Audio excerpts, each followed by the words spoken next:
Now listen, don't be crazy and sit around waiting for something to happen. But there are people that wait to see what happens. That's the craziest thing I ever heard. Wait to see what happens? You ought to be more afraid of that than taking the bull by the horns and trying to make it happen yourself.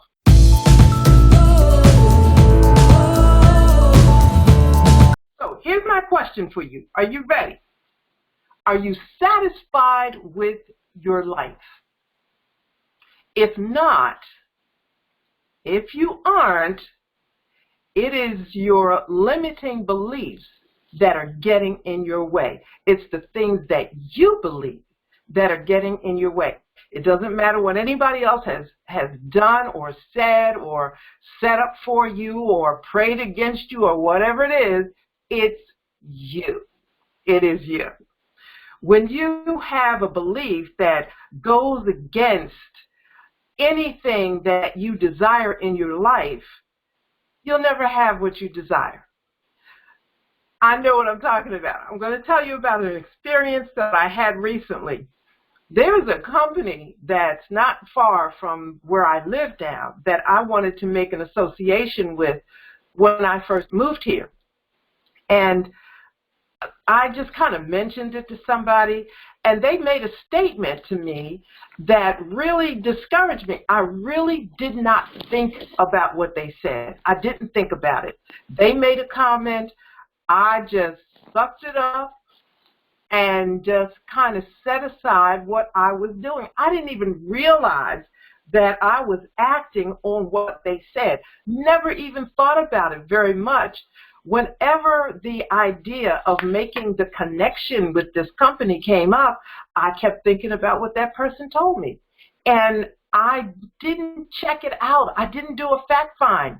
I don't know why. Yeah, I do. I do. What they said chimed in with some other stuff that I had already believed, so I didn't even think about it. I just accepted it and kept it moving. Well, as I study, you know, the teacher always wears the lesson first. I went into this study of limiting beliefs. I really didn't think about it in terms of myself, not saying that I didn't think I had any limiting beliefs, certainly not, but I didn't think of it that way. When I'm studying, I go straight for the study, you know, and I love to study. I get the information. I'm really, you know, it's really good. And believe me, more often than not, something happens, it jumps off the page that I have to deal with myself. But this one, I didn't think about it. So I have to say I wasn't quite expecting it. But when I thought about making the connection with this company, I just thought, well, why not? Let me try it and see.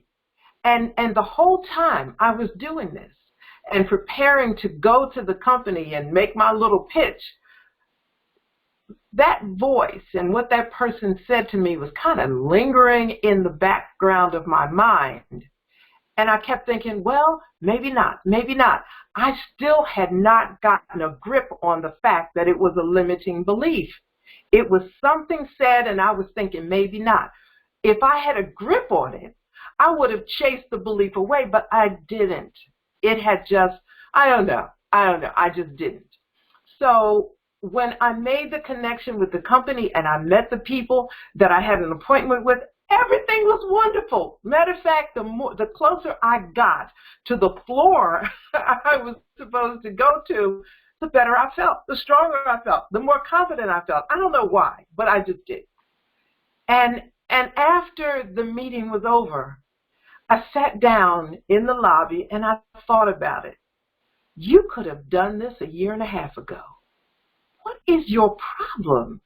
You let somebody say something that discouraged you. That's what we do. That's what this was about.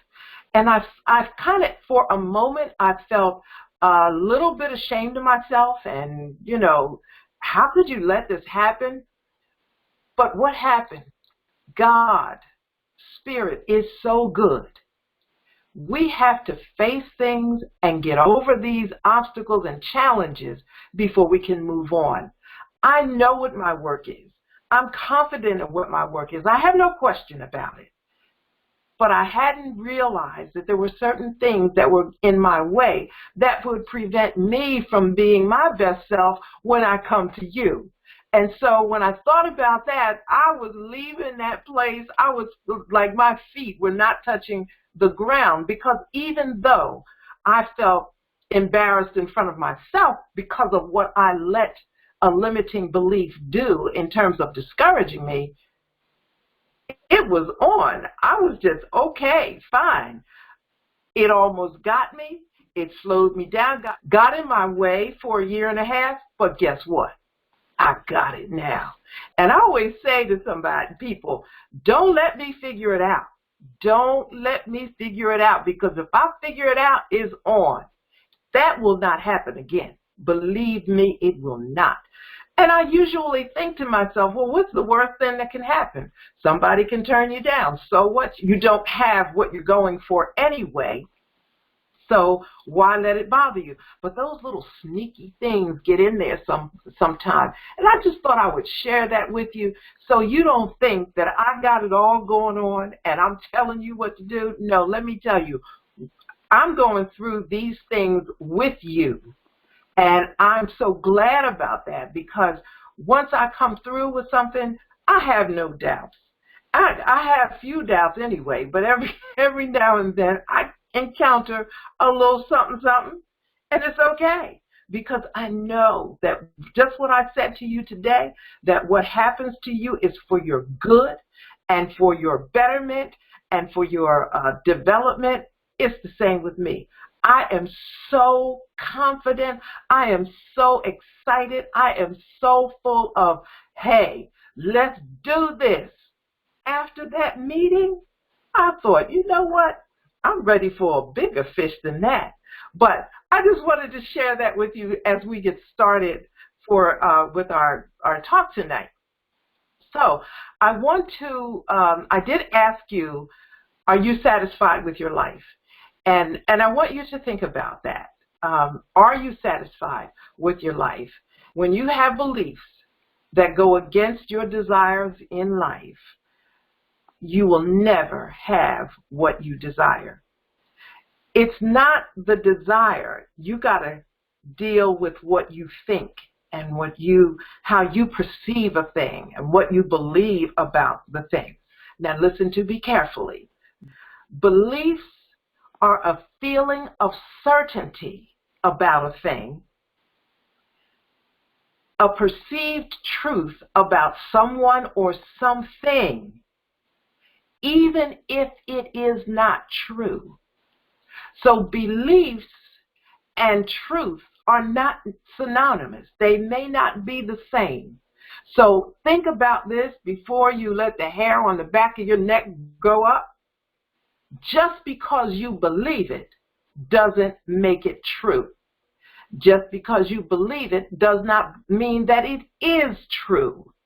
It's just what you believe. It's what you have, somebody by influence has said it to you. You experienced it somewhere along the way, and you accepted it as a belief. And most of the beliefs that we have, we don't even question them. We're so accustomed to them being with us. Everybody else around us believes that. They passed it on, and we don't even question it. The 10 Commandments of Excellence. I wrote that for preachers.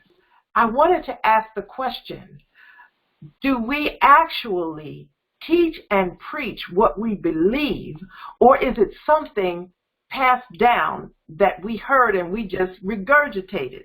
Now, that could be for any one of you. But in my profession, of course, I challenged that for myself. Early on in my career in ministry, I challenged myself. Do you believe what you just read?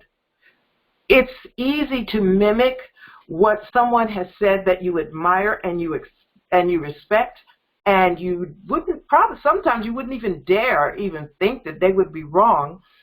You may even think that you're wrong before they're wrong. But early on, I don't know whether it's just something in my personality or what, I just believed then from the beginning, I'm not taking anything and just spewing it out and just regurgitating what I heard, because people's lives are at stake.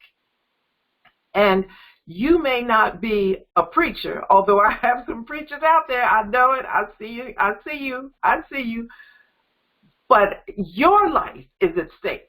I'm not at all talking about from the pulpit to the pew. That was just an example. Your life is at stake. What you believe determines what manifests in your life, and you are responsible for that. You have the power to build your life, your world around you, the way you want it to be. And that's why it's so important for us to challenge what we believe.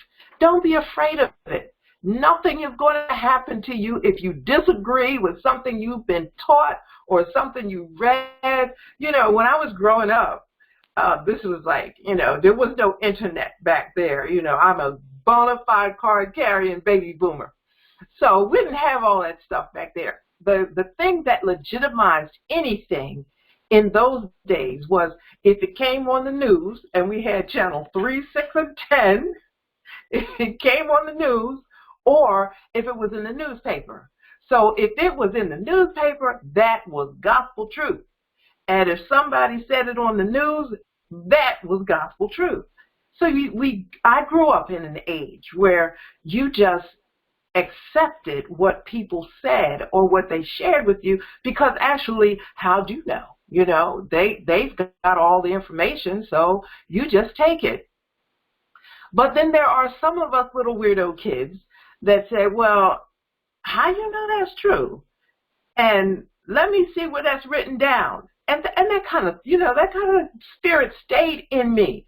And I got to tell you, I have kids, and my kids will say they're crazy kids.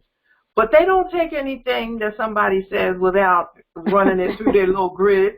They're polite, and they have incredible manners, and they're dignified. Well, my sons are dignified when they want to be. But the point is, sometimes I can see it running through their little heads. I wonder, who is this talking to me? And they look at people sometimes. So I'm just saying that to say that get a grip on where you are in your life. If you don't like your life the way it is, if it's not happy, if it's not what you want it to be, it is your fault. You have the power to change it, and you can change it. Is it going to be easy? Maybe not. Maybe not. But you can do it. And if you hang out with us at the well, there's plenty of us in here that's taking it on. So you may as well just join up with us. Let me just be real blunt. It ain't no sense in dying unhappy. I ain't going out like that. I'm not, and you don't have to either.